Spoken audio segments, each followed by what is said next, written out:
If you have a 2009 Kawasaki Vulcan Nomad 1700, having lighting issues or charging issues, etc., etc., you don't know exactly what's going on here, what you need to do, move the headlight bezel here. Behind it is the ground joint location. And what you need to do is see if there's some burn spots on that ground joint. This one was all burned up and melted inside, and I was getting loss of ground. So basically you're looking for this stuffed up behind the headlamp here.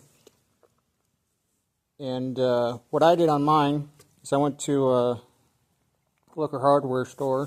Actually, I went to Menards and got me a bus bar and took all the grounds and hooked them up in the bus bar together with dielectric grease to prevent corrosion and stuff like that, and taped it up real well.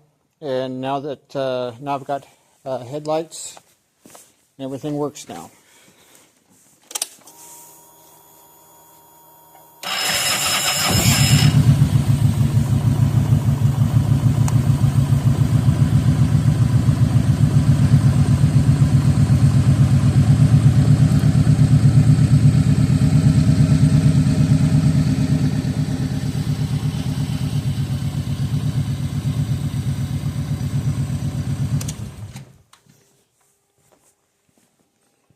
The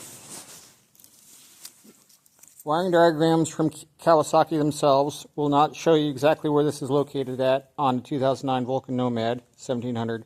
They just show it on the wiring diagrams. They don't give you a location, but it is behind the headlamp inside the housing here.